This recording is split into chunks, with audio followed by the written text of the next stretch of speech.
Hello everyone, welcome back to another video. इस video में हम नेशनल इंटरनेशनल जीके के इंपॉर्टेंट क्वेश्चंस डिस्कस करेंगे। ये आपके एचपीपीएससी के पेपर 1 एग्जामिनेशन के लिए इंपॉर्टेंट क्वेश्चंस रहेंगे, स्पेशली जूनियर ऑडिटर का एग्जामिनेशन के लिए जो 29/9/2024 को कंडक्ट करवाया जाएगा। Let's start with the first question. Which of the following years was the national consumer disputes redressal commission, यानी कि निम्नलिखित में से किस वर्ष में राष्ट्रीय उपभोक्ता विवाद निवारण आयोग national consumer disputes redressal commission was established. तो इस कमीशन की स्थापना हुई थी, एस्टेब्लिश हुआ था ये 1988 को, 1988 को। और वर्तमान में इस कमीशन के अध्यक्ष हैं न्यायमूर्ति संजय कुमार। संजय कुमार वर्तमान में अध्यक्ष हैं national consumer dispute redressal commission के। इसके अलावा वही और कमीशन भी पूछ लिए जाते हैं कई बार, जैसे national human rights commission. National human rights commission, इसकी स्थापना हुई थी 1993 को, 1993 को नेशनल ह्यूमन राइट्स कमीशन की स्थापना हुई थी। इसे हिंदी में कहते हैं राष्ट्रीय मानवाधिकार आयोग। नेक्स्ट क्वेश्चन है, in which of the following countries is the international rice research centre located. International rice research centre कहाँ लोकेटेड है? अंतर्राष्ट्रीय चावल अनुसंधान केंद्र, शॉर्ट में इसको बोलते हैं IRRI, यानी international rice research centre located है फिलीपींस में। ऑप्शन बी करेक्ट होगा, फिलीपींस।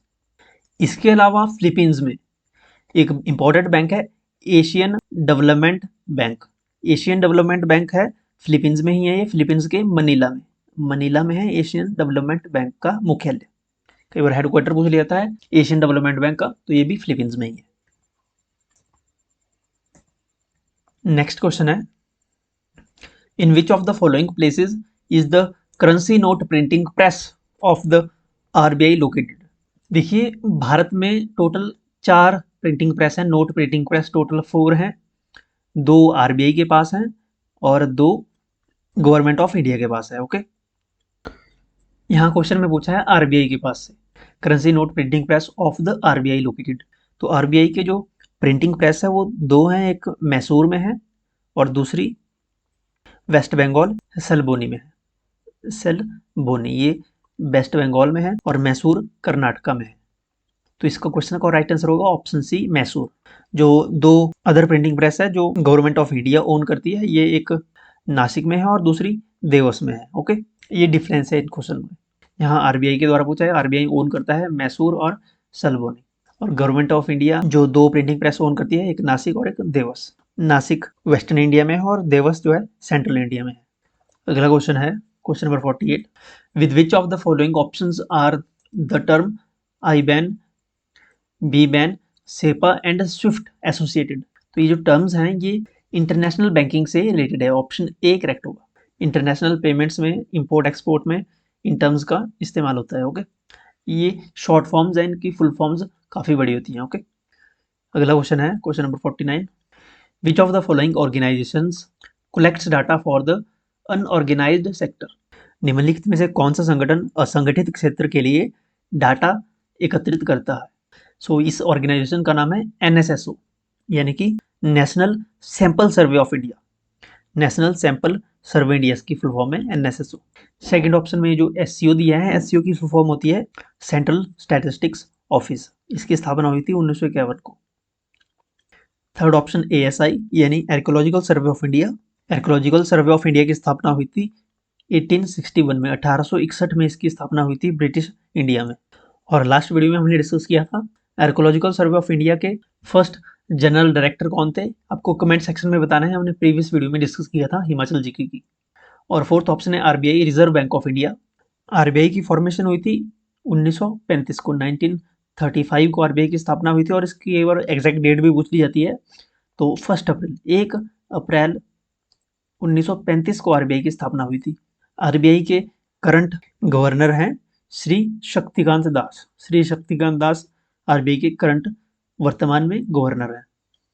नेक्स्ट क्वेश्चन है, which of the following is true about the concept of rainbow diet. अब ये जो रेनबो डाइट है ये नया कॉन्सेप्ट है। इसमें क्या होता है, इसमें इंक्लूड होती हैं vegetable and fruits in diet, यानी डेली आपको डिफरेंट कलर्स की वेजिटेबल और फ्रूट्स खाने होते हैं। ये रेनबो डाइट से का एक मतलब कंसेप्ट है। इसमें ऑप्शन डी करेक्ट होगा। अगला प्रश्न है, which of the following categories can the Ur panchayat of Tamil Nadu be placed? Tamil Nadu की ऊर पंचायतों को निम्नलिखित में से किस श्रेणी में रखा जा सकता है?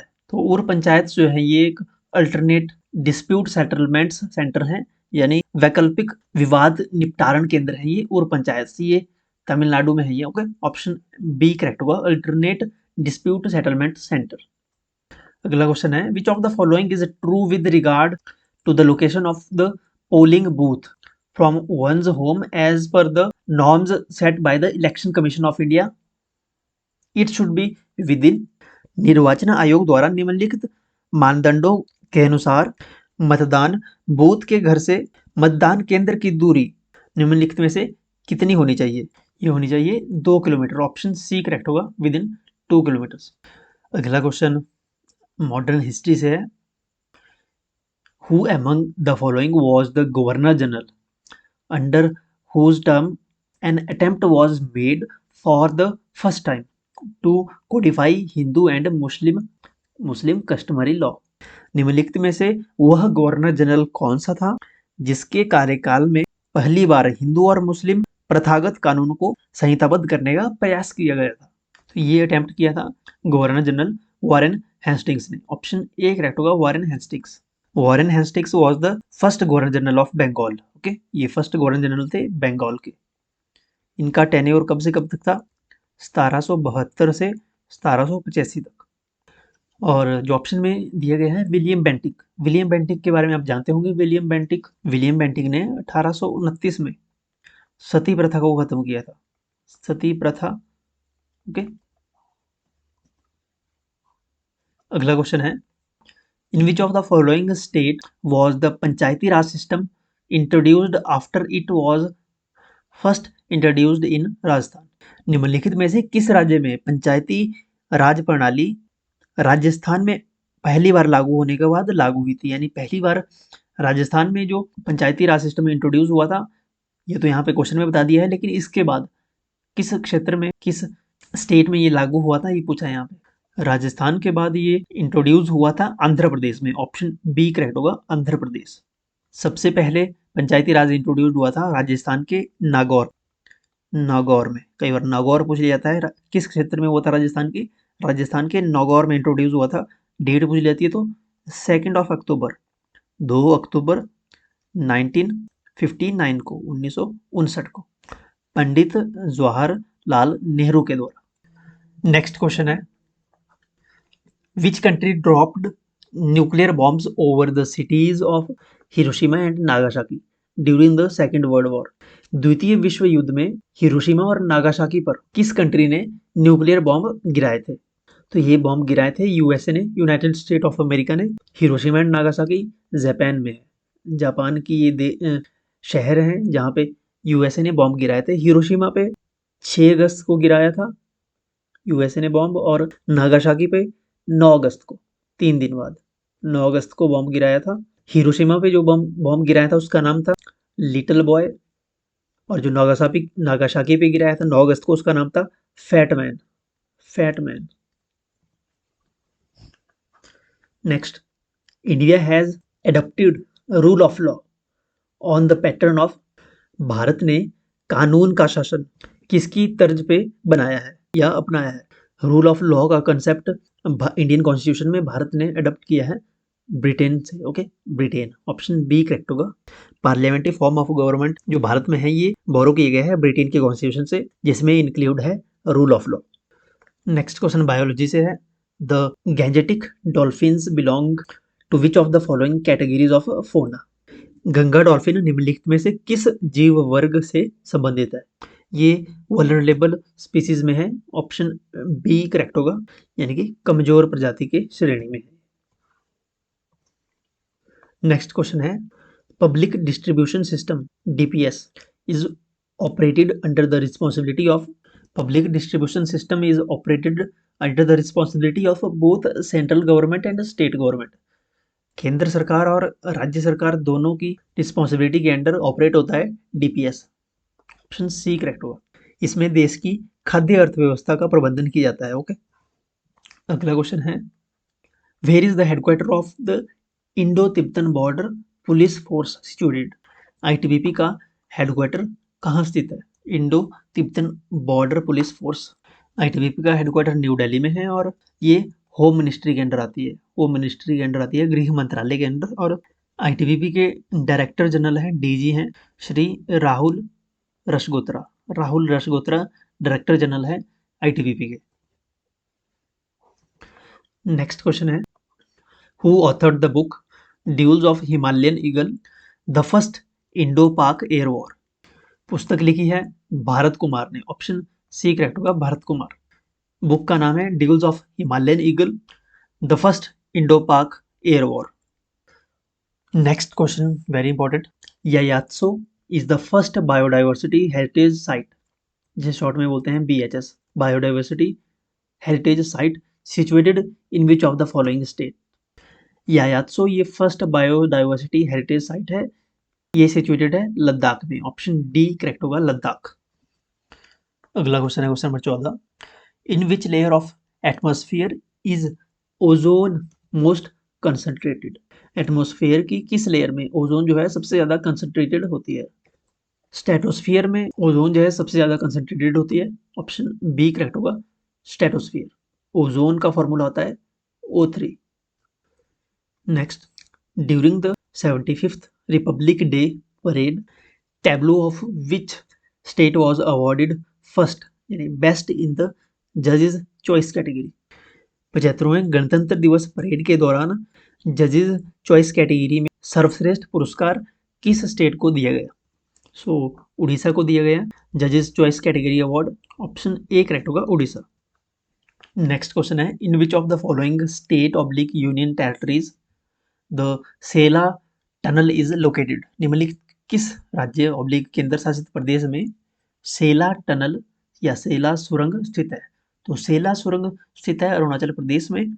सेला टनल ये असम के गुवाहाटी को कनेक्ट करती है अरुणाचल प्रदेश से। ओके, ये टनल 3000 मीटर की हाइट पर है, 3000 मीटर की एल्टीट्यूड पर है ये सेला टनल। नेक्स्ट क्वेश्चन है, identify from the following the headquarters of zoological survey of India. Zoological survey of India के मुख्यालय की पहचान कीजिए। जूलॉजिकल सर्वे ऑफ इंडिया का हेडक्वार्टर है कोलकाता में। ऑप्शन डी करेक्ट होगा, Kolkata. Zoological survey of India की स्थापना हुई थी, इसकी फॉर्मेशन हुई थी, इसको फाउंड किया गया था 1916 को, 1 जुलाई 1916। हेडक्वार्टर है इसका कोलकाता में, कोलकाता। नेक्स्ट क्वेश्चन है, the women medical officer appointed on the Siachen glacier in 2023, वर्ष 2023 में सियाचिन ग्लेशियर में किस महिला मेडिकल ऑफिसर की नियुक्ति की गई? ये मेडिकल ऑफिसर है captain Fatima Waseem. Option B correct होगा, कैप्टन फातिमा वसीम की को अपॉइंट किया गया था सियाचिन ग्लेशियर में 2023 में। ये फर्स्ट मेडिकल ऑफिसर बनी to deployed on an operational post at Siachen glacier. नाम है captain Fatima Waseem. Next question है क्वेश्चन नंबर 42, कौन सा निम्नलिखित मुख्यमंत्री अपने राज्य के साथ सही सुमेलित नहीं है? ये भी क्वेश्चन भी इंपॉर्टेंट है। यहाँ पे आपको राज्य के साथ उस राज्य के मुख्यमंत्री, वर्तमान मुख्यमंत्री मैच करने हैं। मिजोरम के सीएम है लाल धोमा, बिल्कुल सही मैच है। छत्तीसगढ़ के सीएम है विष्णु देव सहाय, बिल्कुल करेक्ट मैच है। तेलंगाना के सीएम रविकांत रेड्डी नहीं है, रेवंत रेड्डी नाम है इनका, ये गलत दिया गया है, रेवंत रेड्डी, REVANTH, रेवंत रेड्डी, ना कि रविकांत रेड्डी। तो ये मैच करेक्ट नहीं है। ऑप्शन सी इसमें सही होगा। यहाँ पूछा था कौन सा सुमेलित नहीं है। मध्य प्रदेश के मुख्यमंत्री है मोहन यादव, बिल्कुल सही मैच है। नेक्स्ट क्वेश्चन है, which of the following is the correct jurisdiction of Maharashtra high court? Maharashtra high court का निम्नलिखित में से कौन सा न्यायाधिकार सही है? महाराष्ट्र हाई कोर्ट, जिसे बॉम्बे हाई कोर्ट के नाम से भी जाना जाता है, इसकी ज्यूरिसडिक्शन में यानी इसके न्यायाधिकार में एक तो महाराष्ट्र आता है, गोवा आता है, दमन दीव आता है और साथ में दादरा एंड नगर हवेली आता है। तो ऑप्शन ए करेक्ट होगा इसमें, महाराष्ट्र, गोवा, दमन दीव एंड दादरा एंड नगर हवेली। देखिए कर्नाटक इसके ज्यूरिसडिक्शन में नहीं आता है, ना ही मिजोरम आता है, झारखंड तो दूर दूर तक नहीं है। ओके, तो तीनों ऑप्शन गलत है। अगला क्वेश्चन है, निम्नलिखित में से उस केंद्रीय अमेरिकन देश का नाम बताइए जिसने सर्वप्रथम बिटकॉइन को औपचारिक तौर पर कानूनी अपनाया। Identify the Central American country which became the first to adopt Bitcoin legal tender from the following. तो सेंट्रल अमेरिकन कंट्री जिसने बिटकॉइन को लीगल टेंडर घोषित किया, कानूनी रूप से औपचारिक तौर पे अपनाया बिटकॉइन को, ये कंट्री है सेंट्रल अमेरिका की El Salvador. El Salvador, option B correct होगा, एल सल्वाडोर। अगला क्वेश्चन है, which of the following is correct name of the strait which connects the San Francisco Bay and San Francisco Bay to the Pacific Ocean. San Francisco खाड़ी को प्रशांत महासागर से कौन सा डमरू मध्य जोड़ता है? तो ये स्ट्रेट है स्ट्रेट ऑफ गोल्डन गेट, यानी golden get straight, option D correct होगा। ऑप्शन में एक और इंपॉर्टेंट है, straight of Malacca.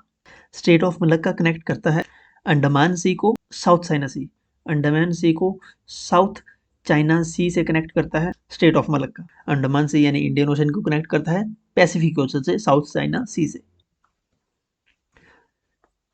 Next question है, which of the following country launched the moon sniper space mission 2023। निम्नलिखित में से किस देश ने 2023 में तो मून स्नाइपर भेजा था? जापान ने, ऑप्शन सी करेक्ट होगा, जापान। मून स्नाइपर को जाना जाता है स्लिम नाम से भी, SLIM, इसकी फुल फॉर्म है smart lander for investigating moon. ये एक रोबोटिक स्पेसक्राफ्ट है जो लैंड हुआ था मून पर जनवरी में, ओके, जनवरी 2024 को ये लैंड हुआ था मून पर, जापान के द्वारा भेजा गया था, नाम है मून स्नाइपर। और लास्ट क्वेश्चन है, the country which has been described as a world's the most rapidly sink country is. निम्नलिखित में से किस देश को विश्व का अति जल्दी से डूबने वाला देश कहा गया है? मोस्ट रैपिडली सिंक कंट्री है इंडोनेशिया, ऑप्शन बी करेक्ट होगा, इंडोनेशिया। इंडोनेशिया में भी अगर एक स्पेसिफिक लोकेशन की बात करें तो ये है इंडोनेशिया की कैपिटल जकार्ता, जो कि world one of the fastest sinking cities हैं। इसका सिंकिंग रेट है अप्रॉक्स 30 सेंटीमीटर पर ईयर। एक साल में ये 30 सेंटीमीटर सिंक हो रही है पानी। Okay, so that's it. Don't forget to like and share it, and of course follow us on social media to stay updated. We are active on Telegram, WhatsApp channel, and of course Instagram. You can find the links in the description below and the first comment. Thanks for watching. I'll see you in the next one.